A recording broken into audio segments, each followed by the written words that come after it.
A new payment paradigm is emerging, one where fiat, stablecoins, tokenized deposits, and other digital forms of value increasingly need to work together. What's going on, everybody? Kevin Cage back with another crypto update. I hope everybody's doing well, and we have a bunch to go over. And today is August 4th, and summer is absolutely flying by, so let's get right into it. So we're going to go over a new acquisition with Mastercard and BVNK. We're going to show some connections to the company Ripple as well. We also had this announced yesterday. We have strategic investments in two brand new capital markets. So I believe it's Xylo. I'm thinking like Zillow, like the crypto. And then we also have this group, Licuido. I'll say Licuido, because I'm assuming it's kind of like based on Spanish. So we're going to dive into that as well. We also have the man, the myth, the Capital that we'll go over, along with a few more updates related to the Clarity Act. So I hope you guys enjoyed today's video. Pardon any background noise from the airport nearby, and let's get right into it. Alright, let's dive into the Clarity Act first, which is the elephant in the room. You would think that the biggest crypto bill in American history would be on the Senate schedule this week, and it isn't. And from my understanding, this is just the same fight, all about the ethics. So we all know from all the articles online that like 2030 is listed as the absolute worst case where, this whole thing dies. My actual take is this just gets delayed, and then passes out of nowhere. And that's exactly what the Genius Act did. It failed that vote back in May, and then everybody was saying, the Genius Act is dead, and then literally like a month or two later it passed. And again, I'm not saying that this passes in a month, it's possible, but I've even seen the odds of passing the Clarity Act this year go from like 60% down to 30%. So it's still possible, but do I think this is getting delayed for years? I don't, not financial advice. I think there's too much going on with stablecoins and agentic AI, and machine payments that they really need clarity sooner than later. So really my bet is just delayed, and then boom, out of nowhere. And I don't really understand the people that think this never gets passed because it has to. Not financial advice. Alright, so now let's go over this and show you some Ripple connections. So we had this news come out yesterday. Mastercard officially completing its acquisition of BVNK.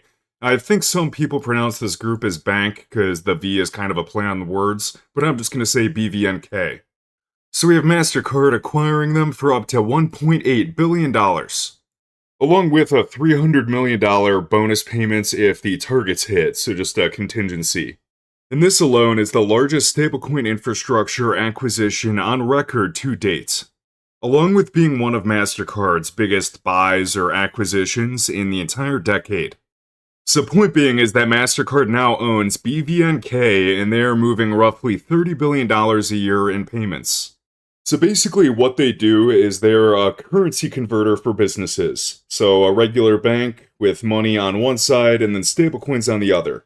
So like a lot of organizations that we discuss, the business plugs in and then they can receive, store, spend, earn, and deploy. We even have right here, Bank XRP. BVNK has been a Ripple partner for a while now. I'm not sure on the exact date, but I believe at least for the past few years, or at least 2 years, using Ripple-owned standard custody and trust to hold the Ripple US dollar on the XRPL. We even have James Rule highlighting the same thing all the way back in March. And even if you go to bvnk.com and you can see this blog post all the way back in 2024 with Jack McDonald, CEO of Standard Custody, and keep in mind today he is the SVP of stablecoins over at Ripple. You can see that Ripple is already partnered with BVNK. And you can also go right to docs.bvnk.com and then you can even search for XRP. So right in their documents, XRP is natively supported, so in their own technical docs for deposits and payouts. And I just posted the actual URL right on X.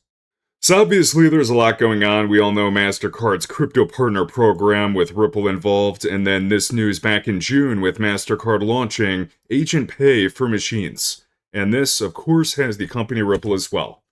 So, now that they acquired this BVNK, this $30 billion stablecoin rail infrastructure, what is their plan? And this isn't just to name one asset or even XRP, this is all about interoperability and stablecoins being used and mass adopted, and stablecoins run on crypto. And I also shared this, now that I think of it right here, we have Hashgraph even joining the Mastercard Crypto Partner Program. So they were formerly Swirls. So it's really important to understand the partnerships, the collaborations, the integrations, quote unquote. It's not just picking one winner, they're really just trying to connect to everybody that has built real rails. Alright, next up, let's go over SBI. This is one of Ripple's oldest partners. Even SBI Ripple Asia has been around for like 10 years. So we have Yoshitaka Kitao, and this guy is tweeted about XRP forever. So this news, actually, the original news, came out back in June with SBI Holdings agreeing to acquire the Japanese crypto exchange BitBank. So we can see creating Japan's largest regulated crypto exchange group. And now we have Kitao tweeting this or posting this today that the acquisition of BitBank, their custody balance exceeds 1 trillion yen. And that's over $6 billion in customer assets. So knowing that Kitao has tweeted about XRP, has been working with Ripple for years, Japan is extremely regulated for crypto when you compare it to the United States, and they're one of the biggest economies, I think, ranked number 4. So when you consider all of that and Ripple's tech stack today, I mean, a little bit of everything. There's tokenized assets, a variety, bonds, Ripple Mint, the stablecoin, custody, payments, you name it. Basically looking at SBI almost like a major distribution partner with now a lot of customer accounts. We already know that Japan was one of XRP's strongest markets for a while, and now with this exchange, this is a really big deal. So I think at least indirectly, this is a good thing for the XRPL. Alright, let's dive into this. So yesterday, Ripple shared that they made 2 strategic investments and they're pushing into capital markets. So they're investing into this group Xylo and Licuido to add regulated transfer agency, issuance, and collateral mobility to our capital markets infrastructure built on the XRPL. What the hell does that even mean? I'll do my best to break it down, and to my knowledge, the amount was not disclosed. So we don't know how much Ripple actually invested into these 2 companies. So first we have this group Xylo, which specializes in global transfer agency asset technology solutions for asset managers and wealth. Now let's take a look at their website. So what is a transfer agent of this digital transfer agency? They are basically the scorekeeper or the official record of who owns what in an investment fund. So with tokenized funds, this is becoming really, really important. And I believe they've been around since 2020. First customer or major client was Citi. They seem certified, raised some funding rounds, so they do seem legit, SOC 2 accredited. And a lot of the systems that are doing all the transfer agency or scorekeeping, they are decades old, and this Xylo is basically replacing all of the old groups and old guard with these modern digital rails. So when you see these newer or modern organizations like Xylo, they are basically making, State Street, Citi, Fidelity very nervous, and funny enough, even Citi just ended up using them. Because Citi is too big to change that quickly, they're better off just plugging into infrastructure that can move fast. And then we have this Licuido, or just think Liquid or Liquidity, a tokenization solution and trading platform for digital ownership and asset liquidity. And even looking on the About page and scrolling down to the mission, we can see that they want to unlock over $10 trillion in money market fund liquidity through tokenization and collateral unity. So basically, the whole narrative that we've heard about and have spoken about for years with idle capital doing nothing, making capital mobile, and being able to earn a lot more. Essentially, just keeping the money moving, and that's how it should be in a digital world. So together, these deals are bringing regulated transfer agency, the scorekeeping, the issuance of tokenized assets or tokenized funds, and collateral mobility, the movement of collateral, to Ripple's infrastructure on the XRP ledger. And the most important thing in this entire blog is this. So the Ripple stablecoin RLUSD as the regulated cash leg for delivery versus payment transactions. So every single trade has 2 sides. There's the asset leg and then the money paying for it. And on this system, for the money or the cash leg, that is the Ripple US dollar on every single trade. So we can see that Ripple the company is making the Ripple US dollar the built-in stablecoin. And the entire machine is settling on the XRP ledger. So really, this is just like a giant assembly line that they're trying to build.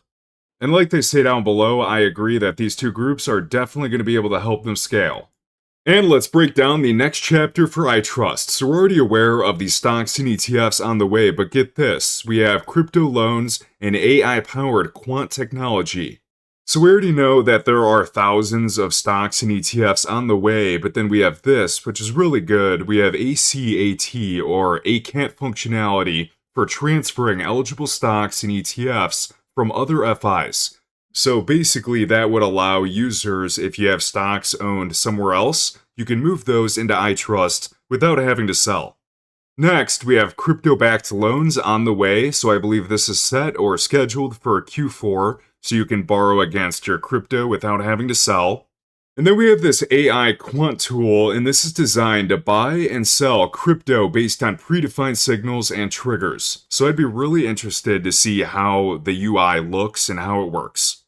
I'd be really curious what types of signals or triggers you could set, if you can do like trailing stops or anything in between. So I am very excited to see how all of that works, allowing your money to work for you, trading 24/7.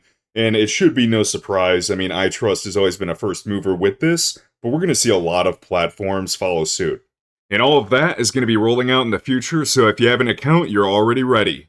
And iTrust is where I've had my Roth IRA for over 6 years for tax-free growth.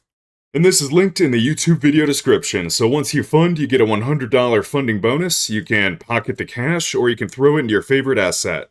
Whether you're a crypto veteran or you're new to the space, it is a great solution, an all-in-one solution. You can have a variety of accounts all under a single login. I hope you guys enjoyed today's video. My voice is absolutely gone, so thank you for watching, hit that like button, and until next time.